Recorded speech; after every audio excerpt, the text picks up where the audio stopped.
Hello and welcome to Opwall's Field Notes, a podcast created by Operation Wallacea to share stories and insights from our 25 years working in the field. My name is Sophia Wood, Opwall's country manager for Ecuador and director of Friends of Wallacea, and I will be your host for this series. We launched this podcast to shine a light on the world of biodiversity field research and the work of those who dedicate their lives to understanding and protecting our planet. Each month, we have conversations with scientists, community conservationists, and experienced academics about new research, protecting biodiversity, and daily life out in the field. Our guest today is Cristi Gherghiceanu, Executive President of Fundatia ADEPT, a Romanian nonprofit dedicated to protecting Transylvanian biodiversity and traditional agriculture through innovation and education. ADEPT partnered with Opwall to set up our projects in Transylvania and have deepened the relationship by working with Friends of Wallacea to set up the Angofa Wildlife Centre in a house they restored to fund conservation in Romania year-round. Cristi himself studied IT, economics, and accounting before becoming passionate about rural development.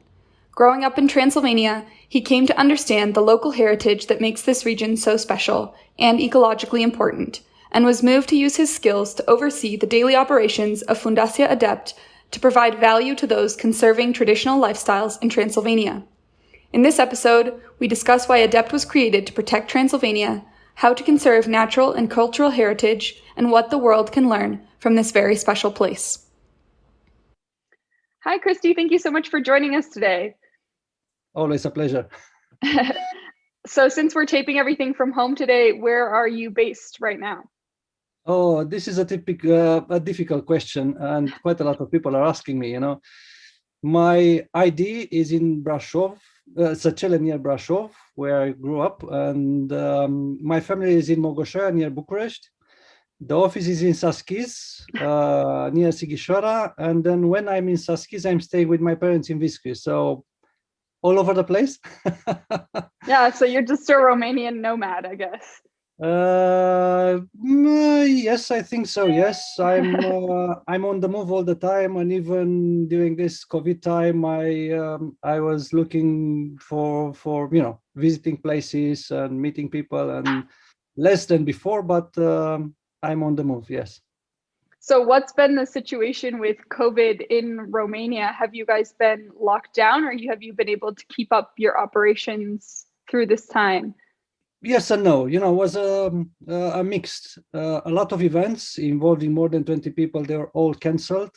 I don't know, TBT race, Rhubarb Festival, Basna Peak Festival, and a lot of other events. On the other hand, there was also a good time for us to, sort out all the leftovers, all the problems, having some more time to think carefully about the future, to have a strategic planning. So there are ups and downs, but strange enough for us, from my point of view, the last year was the best year for ADEPT, except the events that we made. Of course. Well, we'll get into a little bit of what ADEPT does in a second, but I wanted to jump straight into your background because you studied IT, economics, and accounting, and then, went into working in rural development and conservation. What were your ambitions, or what did you expect that you might be doing after you graduated studying these very technical degrees? I think my parents, they want me to become a banker. But everything changed when I met, almost 28 years ago, I met NetPage in Viscri. He used to work for another NGO, and he was looking for somebody to help him installing a desktop computer. And then he asked me to do some other jobs. I don't know, bring a car from Bucharest and help him with some translation and guiding in the area and so on. And I need to admit that, before Viscri and in general, the rural area in Târnava Mare was boring for me. I was looking for, disco bars, for, exciting life. I suppose each teenager looks for this kind of entertainment, let's say. And then with NetPage, I realized, I mean, he was always, wow, it's amazing what you have here. The flowers, the landscape, it's unbelievable. And I started to look into this, and there were more and more tourists coming. We started to develop different activities, tourism, trying to organize groups to come to visit the area, trying to I don't know, study the area and to get into details. And the more you go into the subject, the more you get in love with the area, because it's, I don't know, it's amazing. And now when I go to Viskri, it's the only place where I can rest properly. So I don't need more than 6 hours sleep, and then I'm like brand new. So has a sort of a, I don't know, positive energy. Right. So it sounds like meeting Nat and kind of getting dragged into this rural development world was really what got you involved in the work you're doing today. Maybe for people who haven't heard of it before, could you tell our listeners a little bit about Viskri and what makes this area of Transylvania in Romania so special? Oh, there are so many things that we can chat for days, but I will say that it's like a complete picture. You have everything. You have people, you have food, you have wild animals, you have flowers, you have birds. I mean, it's like as I mentioned, a complete picture, and you can choose to walk around the villages. You can choose to ride on a bicycle between villages. There are so many things that you can do, and you never get bored in the area. So it's, I don't know, it's positive energy. And I remember that was somebody from a big, I don't remember the town, but a big town from UK. And in the morning he confessed that in the middle of the night was so dark, and I thought, I'm dead, that's it. No noise, no light, nothing, and that's it, I'm dead. So it's a sort of a combination of quiet, positive energy, good food. People are very welcoming. It's fun and good for your spirit. And of course, I mean, Nat Page, who you got involved with to start ADEPT, which we'll get into in a second, is from the UK. And then obviously there's another very important person from the UK who fell in love with Viskri, which was Prince Charles. So that area is a UNESCO World Heritage Site. Am I right? So it's there are, I mean, not the whole area, but there are, for example, Viskri. The village of Viskri is UNESCO site, and then we have different fortified churches in the area that are UNESCO sites. Saskiz, Sighișoara. How old are those churches approximately? 12th century, most of them. Yeah, so there's a lot of heritage in that region. It's a lot of heritage, and it's also a very good example of people. I mean, different ethnic groups working together. So we have Hungarians, Germans, Romanian. They learn how to work together, and you can see the difference. The fact that they exchange different cultural aspects between them made the area grow faster and, I don't know, more beautiful than other areas.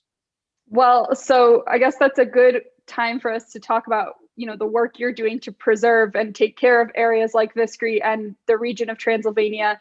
So you're the founder of Opwall's partner in Transylvania, Fundatia ADEPT, which I know you work with Nat Page on today. Could you tell us a little bit more about what ADEPT does, your mission, and why you decided to start this organization? We started initially as a biodiversity conservation NGO. And after 6 months of studies in the area, we realized two very important things. That one, this you cannot do biodiversity conservation without involving people. And then this rich biodiversity is because of the traditional management of the land. So the way the people work the land created this unique biodiversity in Târnava Mare and in general in Transylvania. So we decided that we need to have an integrated approach. So it's not enough only to do biodiversity conservation. You need to make sure that you tackle all the issues. And we decided to add this biodiversity rural development component in ADEPT Transylvania. So now we are a biodiversity conservation and rural development NGO, and doing projects trying to identify, let's say, problems, and then trying to find solutions, funding to solve the problems and so on. So during the time, according to what the community wanted and what was the need in the community, we started to develop different activities, from educational materials, courses for bed and breakfast providers, doing trainer for people who wanted to open small restaurants in the area, trying to connect the producers with the consumers, trying to let's say diversify the activities in the area, because there are a lot of people coming and not knowing what they can do in the area. So trying to develop a map of the area, activities. We built a bicycle trail linking Viscri with Sighișoara and going through the villages, 100 kilometers of bicycle trails. So all the time trying to I don't know, cover the needs of the community, first of all, and then trying to develop activities for tourism, but in the same time looking and making sure that they are as much as possible in line with the conservation part. So trying to develop the activities in a sustainable way. It's not always working, but at least we have in mind the biodiversity aspects when we propose a project or when we propose different activities in the area.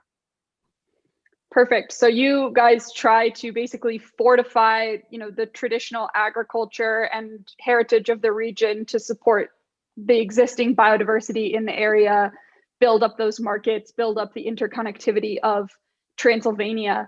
And I know you work a lot with the EU and a lot of large grant makers to protect this region because it's a designated high nature value area. So could you maybe explain a little bit more about what a high nature value area is and why it's so important to connect the farming practices to biodiversity in Transylvania specifically? I think the H&V areas are exactly what we talked until now. So trying to create a brand for this type of, let's say, landscape, because the H&V area is not only about biodiversity, it's also about everything that is linked with the biodiversity. And as I mentioned before, the traditional management of the land, the way the people work the land, the property that is, in a way, from an economic point of view, it's not so good. The fact that they have strips of land all over the place, but from biodiversity point of view, it's perfect. And this is where we try to intervene, because if they want to compete with Western countries on agricultural matters, it's impossible. We are not efficient, we work small plots of land and so on. But on the other hand, we can create niche products, and we can, how to call it, experiences. There are a lot of people, I remember, people over 60, 65 years coming from UK, they were amazed about what they found. And they remember when they were kids that the same type of landscape used to be in UK as well, but disappeared a long time ago. And some of them, they were with tears in their eyes, thinking they will never see anything like this in their life. So it's H&V, I think it's a brand name for exactly what is going on for the moment in Transylvania. And also it's something that we are trying to promote and to create products using the H&V, let's say, brand, and trying to promote exactly the issues that we talked about. Excellent. Well, I know one of the things that makes this region so special, and one of the things we talk a lot about in our research in the area, is these diverse hay meadows and wildflower meadows in Romania. So not only, of course, is it extremely beautiful in the summer with all these wildflowers, but what's the impact or what's the importance of these wildflower meadows to this overall strategy that you've been talking about of protecting biodiversity? I think, they are beautiful, but in the same time, they are also, there are a lot of different species that are used for medicinal uses. And older people, they are saying that even the animals, if they don't feel well, they know exactly what kind of plants to eat in order to heal themselves. So Wow. it's beautiful, but it's also very, let's say, a very good resource from a medicinal point of view. Plus, there are a lot of species. I'm not a botanist, but my colleagues are telling me that there are a lot of species that are very good indicators of, rich biodiversity, but also clean air, or So this region is also designated a Natura 2000 area by the EU, by the European Union. So what does that designation mean for trying to conserve Transylvania's natural heritage? Oh, Natura 2000. Depends who you are asking. We have a lot of let's say the Romania was under some engagements with European Union, and we're supposed to give at least 18 to 20% of the country to be designated as a Natura 2000 site. And in order to do so, they didn't put it through a public, how it's called, public, not public voting, but Like a public forum. public consultation. Just before you go on, what does Natura 2000 mean to the EU? What does that mean in terms of the protection of an area? According to the type of area you are in, you are designated for habitats, so Habitat Directive, SCI, or Birds Directive, SPA. And then depends on what type of species or habitats you have in the area, you can designate an area as a Natura 2000. This was done a long time ago without public consultation, and was done in a hurry because, we are always late with what we're supposed to do for European Union, and was not done in a very open, transparent way. And then immediately after the areas they were designated, problems started, because they said you need the Natura 2000 approval for anything you want to do in that area, and nobody knew exactly who can issue this, who can you consult for. So there were a lot of, let's say, upset people in the area because of this. On the other hand, was a good thing, because there were a lot of strange ideas to develop all sorts of big farms, or Dracula Park, or megalomaniac projects in the area. And somehow this kind of layers of protection are helpful from a biodiversity point of view. From a development point of view, they put a lot of barriers. And this was also because initially they promised some payments, Natura 2000 payments. The discussion started in 2007 about the Natura 2000 payments, and until 2021, nothing happened, no payment, no Natura 2000 payment in place yet. And they allowed some projects, and we've been part of one big post-mediu project doing the management plan of the Natura 2000 site, Sighișoara Târnava Mare. But it's still somewhere in the ministry. Probably, I don't know, one day will be approved. But if it's approved a few years ago, all the Natura 2000 sites administration was taken by a national agency. So no more local NGOs are dealing with this administration of the Natura 2000 sites. So it's a sort of a ups and downs, and with pluses and minuses, depends on how you look on the issue. Right. So it's basically the daily bureaucracy of dealing with the EU level restrictions on a local government. Strange enough, plan. it's not necessarily EU restriction. Is the way not necessarily restriction, but programs are implemented in Romania, and sometimes the way they are translated is wrong, or usually the EU is setting up some general rules that should be applied by all the member states, but then each member states are allowed to add extra rules. And this is where things are getting messy, because you get extra rules and EU cannot interfere with the wish of the member state. Got it. Well, so speaking of all of this, what are some of the projects that you and ADEPT are working on today that you are most excited about? Today, which one should I choose so my colleagues will not be upset with me? No, I think Angofa farm. We got a life project, and we want to restore the Angofa farm.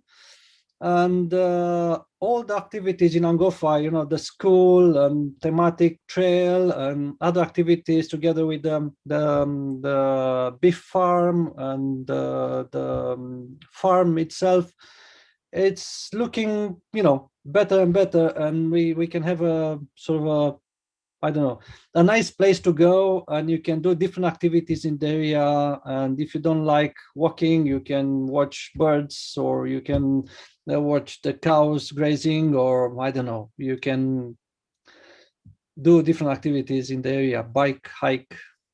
Well, I'm so glad that you said Angofa, of course, for my own selfish reasons, that of course Friends of Wallacea and I have been working with you on developing Angofa since a year ago, right before we all got locked down. And one of our other podcasts for Transylvania this month will be with Madalina, who runs the Angofa Centre. So it's a beautiful house, obviously in this valley, and as you were saying, there's lots of activities to do there: birds, bear watching, working on the farm, whatever it is. And obviously the EU Life grant is very exciting.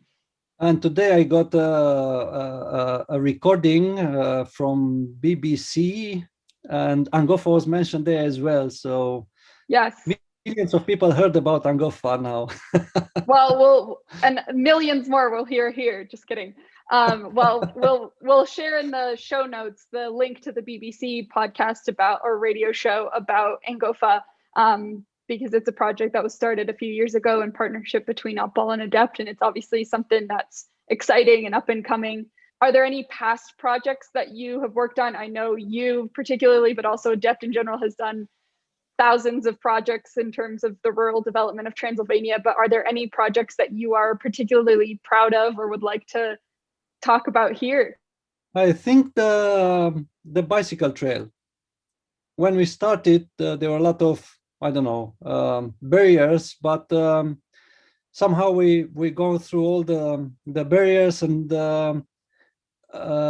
we developed a bike trail that slowly attracted more and more people. And last time, this was 2019, unfortunately, the last competition, we organize every year a big race.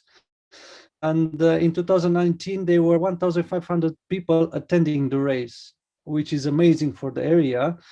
And it's also, we saw some small things maybe for the others, but when we go to clean the trails, sometimes people from different villages are coming to help us. And this is, for me, the best results we ever wanted, because the idea is the bicycle trails were not built for us as ADEPT Foundation. They were built for the villagers and as a diversification activity for tourists coming and visit the area. So the fact that they understood and they started to work alongside with us, it's perfect result for me. That's amazing. And I have to say, for anyone who's thinking of doing a European trip this summer, that bike trail through the beautiful oaks and meadows of rural Transylvania must be absolutely incredible. So I'll be very jealous living vicariously through the people working at Angofa this summer. Don't need to worry. We are now in the online world, and we can broadcast live from the trail if interested. Perfect. So just to kind of round out our discussion of the agriculture and biodiversity in Transylvania, what lessons can the rest of Europe or other more developed regions learn from Transylvania and how agriculture and biodiversity are managed there? Or even what's the most important thing you want our listeners to understand about Transylvania and Romania after hearing this podcast? No, I will start with the joke. They say that if the world ends, everybody move to Romania. Why? Because we are 100 years behind. But this is also apply from biodiversity point of view. So yes, it's what we learn is that this rich biodiversity was man-made biodiversity. So why should we reinvent, or I don't know, try to do all sorts of new modern technology when the only thing we need to do is to look back to see how our grandparents and grandparents done it and learn from it, and maybe apply it to the modern times, to the modern equipment, but trying to have a look on how they've done it, because we need to thank them for what we have today.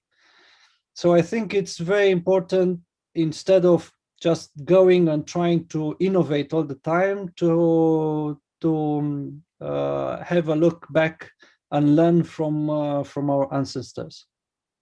I like that. And one of our major mottos at the Angofa Center is to respect tradition as much as innovation. And I think Romania is such a great example of straddling those two worlds.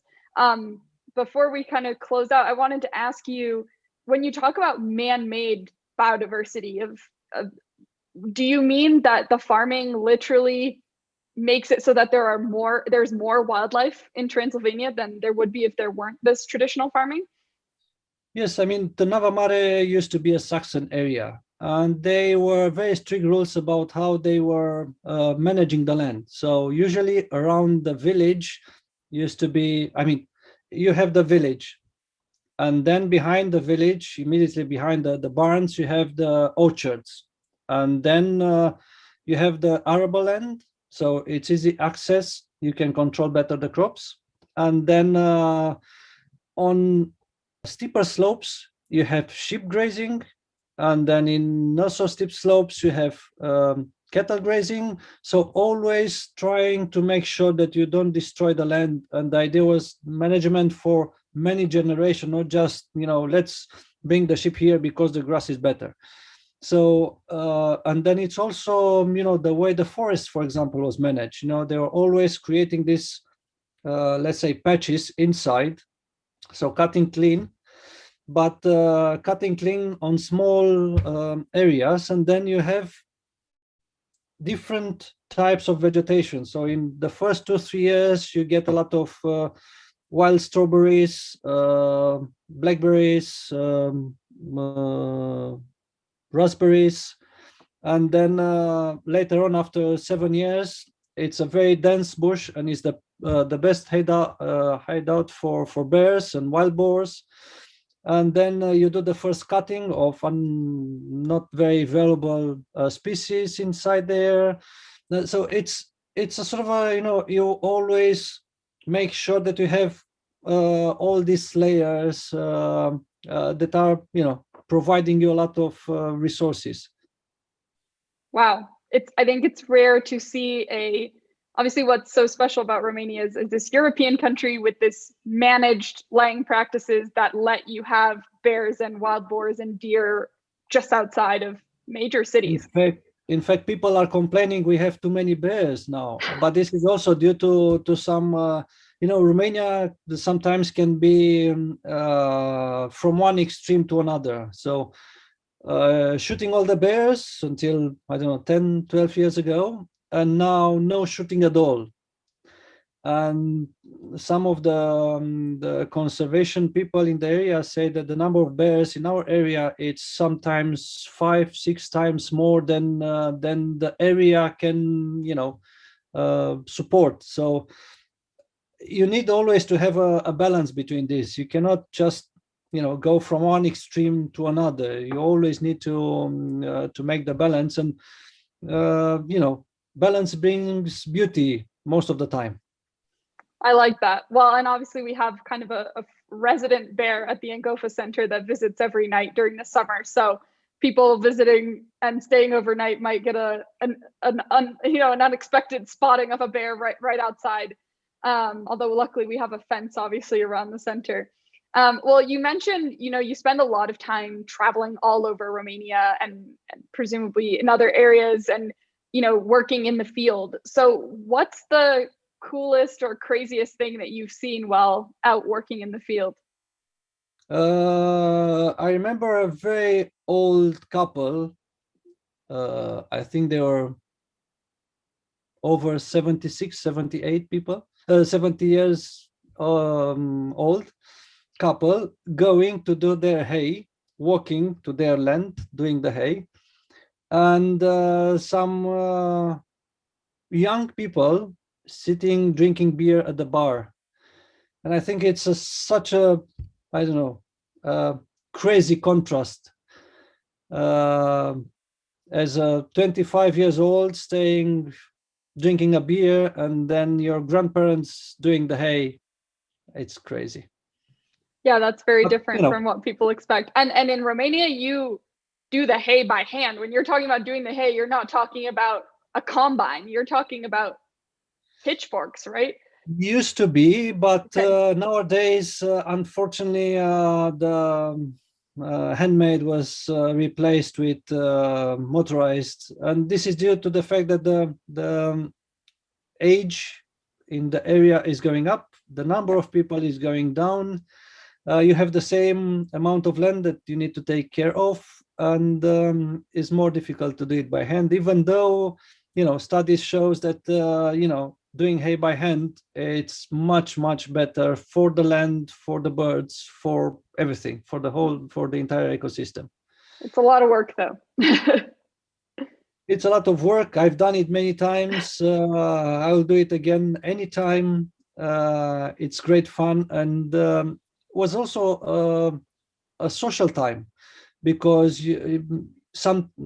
most of the time we used to go together with some friends, helping each other, and then was also time to talk, time to socialize, earning some wine and meat that were very necessary for weekends party. So it was a very nice way of talking and, I don't know, sorting out a lot of community issues. Sounds like a beautiful, very idyllic way of life that I think a lot of the rest of Europe has kind of lost over the years. So obviously that's what makes it such a special area. Obviously, I know you didn't necessarily expect to go into the world of conservation and protecting biodiversity.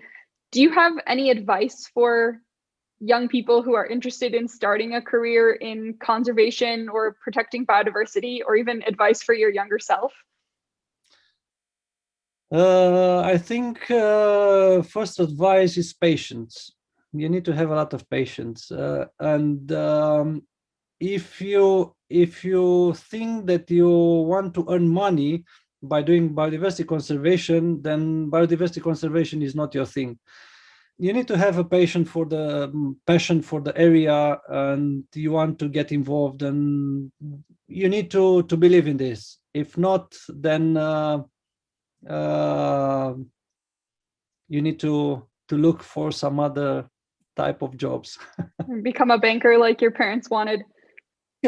It's, as a banker, probably the life is more steady, exactly, it's more predictable, but I prefer biodiversity conservation. You never know what you'll find in the field.